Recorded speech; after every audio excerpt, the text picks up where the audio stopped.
Hey everyone, this is Kim from TwoBigWomenOnACouch.com, that social networking website for plus size, former plus size women and those who love us. And I know you're over there now with a revamped and improved website, blogging, posting your videos, and meeting some new friends and what have you. As you know, I'm usually on the couch with my good friend Terry, and now that we're revamped and all, we'll be back on the couch much more frequently. But in the meantime, I'm sitting on my rocking chair quite often with some YouTubers and just having discussions around a variety of topics.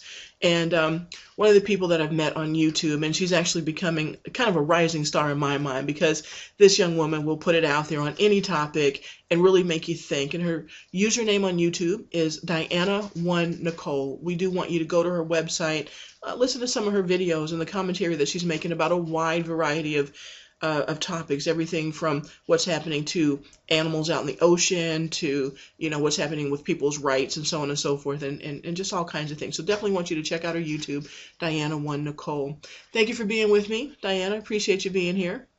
Thank you. All right, absolutely. What we're gonna do today is talk about the issue of being a large person or a heavyset person or plus size, whatever term you wish, in the workplace, and the type of uh, attitudes and discrimination, whether it's subtle or blatant, that can happen. And I know, Diana, you've actually been subjected to some things, being a larger woman in your workplace. So why don't you tell us maybe a little bit about some experiences that you've had, and we can go from there. Well, I've been working since I was 14 years old, doing various jobs. Like, I've always worked.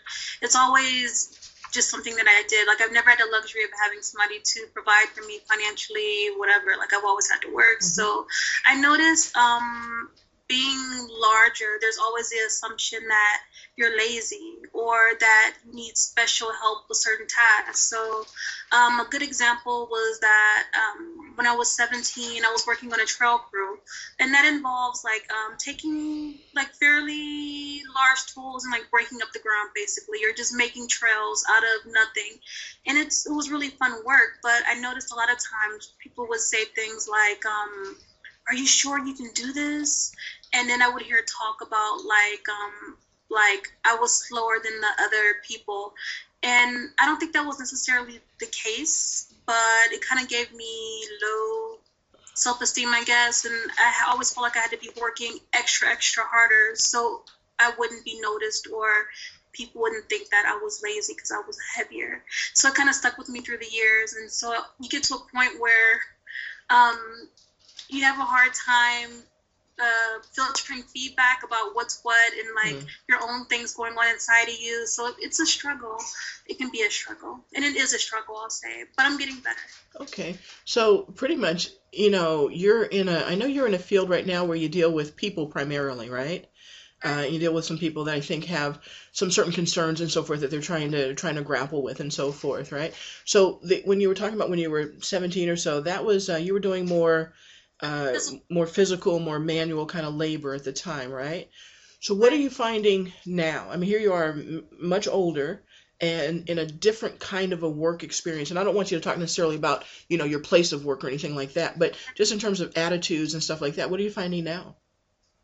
Well, I find that I'll just be honest that sometimes it's hard for me to discern, like, because I have that negative experience from my past. Sometimes you have a hard time picking out, like, what's your own perception, what people are saying about you. So it's all kind of mixed in there. Mm-hmm. But in the last, I want to say 2 jobs, like, the job that I had before this, which was a people person, somebody told me to my face that they felt like I didn't represent their company well, that I didn't have a good image that they wanted to portray to the public, and I was taking off my public duties. And it wasn't a question of my work or the quality of my work, but they felt like I didn't fit an image, and that was pretty blatant. You know what I mean? They actually told you that you didn't fit the image. It wasn't a matter of you not being able to maybe speak, correctly, or a matter of you being, kind and gentle to the public or whatever you were doing. They told you pretty much you were not the image. So let me back up and ask you, how did I mean, you got that job. So did they hire you, and did things change? I mean, what would happen? change in management, and then there was a Okay. change like in the tone of the workplace. Okay. So everything was fine. I mean, like it wasn't the greatest place to work, but I was always applauded for my work, like taking on like extra work, like I'm always overdoing. But in that instance, it wasn't enough because I didn't fit the image, I see. and it was a lot to do with like the CEO, the new management, and so I didn't last long after that. Like it really affected me inside. That would, especially when you're hired for your skills and your talents and your abilities, and then again you have that change in attitude or change in personnel above you and change in attitude, and all of a sudden you're not good enough, and it's not based on that track record that you had where you were excelling and you were doing very well. Wow, that would be pretty devastating. How did you handle that? They let you go, I mean, but how did you handle the emotional aftermath?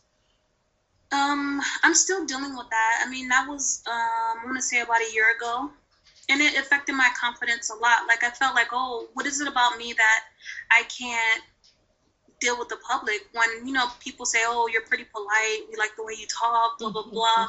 So I was like, is it really like, I was thinking like, well, maybe I don't represent I mean, like I had a lot of internal things going on. I mean, but I'm getting better now, and I'm getting to the point where if you don't want me, you don't want me, but you have to respect me.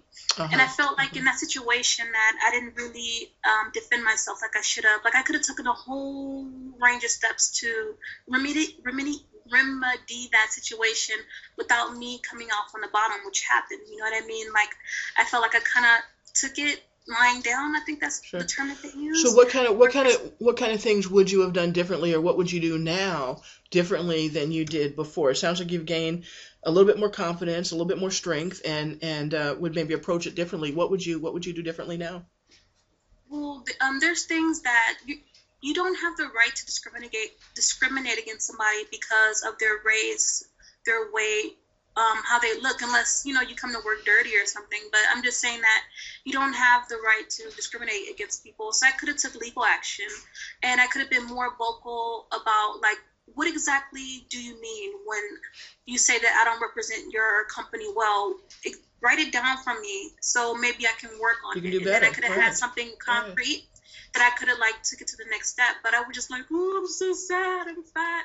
Like I just better go away. You know what I mean? Into the sunset. Okay. And that's never, you always got to stick up for yourself. And I'm 31.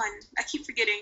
But I'm still learning about, you have to, nobody's going to fight for you. You have to fight for yourself. And in that instance, it's kind of like, I know you have dogs, like, when they fight and then the one dog puts their tail between their legs and the other one knows that he won. I kind of put my tail between my legs right away, and they knew, like, it was a done deal. Like, we crushed her, basically.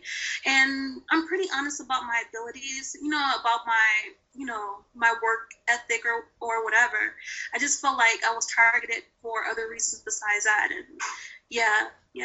Okay. Well, I'm really sorry that you went through that, because again, you were hired when you had those skills and you were excelling, and then all of a sudden, that's not happening for you, and you're let go, or whatever happened, you're moved on or moved out. So not fair to you. But certainly life is full of lessons. I mean, we do certainly learn a lot of lessons in life, and for you, I'm a believer in that you are right where you're supposed to be. No matter what's going on, no matter what you're dealing with, you're right where you're supposed to be. And sometimes you look back in retrospect and you go, wow, that was the hardest thing I ever went through. Maybe I didn't react the way I wanted to, maybe whatever. But then the lessons that you've learned that you can implement, or that you can educate other people about, and so I think you've laid out some very, very, very, very good tips actually for how people can perhaps stand up for themselves. And maybe we should talk about that just a little bit more to give some more solid feedback. I heard you say one, possibly legal action, really understanding kind of what the laws are, what the policies are, what the personnel policies are. Maybe there's a different chain of command that you could have gone up or around or what have you. But what are some other things that people can do? And I think we all internalize that. If we hear something negative, it's easy to go, oh gosh, I'm crushed. But how do you stand up and be stronger and go, wait a minute, no, that's not me. I'm better than that. I'm bigger than that. You've got me wrong. What do you think? It's about like self-esteem. Like it shouldn't be that easy to break down our walls for people to get in and then make you feel differently or feel a way that it's not true. So basically it's it's not something that happens overnight, but just really having confidence in what you do, who you are. Like, I'm a good person, I'm good at this, and this person, what they're telling me is not true for this reason. Now, if you do a bad job, you have to own it. Of You know course, what I mean? But if of you course. know that you're doing a good job and you're doing the best of your ability and you still get this negative feedback, then you have to really be not aggressive, but straightforward and really asking people what they mean, especially because people use a lot of innuendos and like they beat around the bush because they know if they say right out like, oh, you're too fat, you don't feel comfortable having a fat person in this position because it makes our company look bad. They're not going to say that to you, but they're going to say it around the way just, you know, to make you feel bad and maybe you'll go away without a fight, you know. Okay. So really that boosting your self-esteem, knowing what you're capable of, and building that self-confidence, and fighting a battle when it's a battle worth fighting, and when you know that you're right. So I think those are some things that I'm taking away. Well, you are just really pretty cool. I mean, for real, going through that kind of thing, coming back out of it with again the lessons learned. And I know you're doing some really good work today. So again, you might not have, been able to stay where you were, but you've been able to kind of move on. And you're 31, so you've got a lot to continue to grow toward and to do. So and you'll get stronger and stronger. So thank you for sharing that very personal stuff with the members of YouTube and the Two Big Women on a Couch.com website. I really appreciate that. Thank you.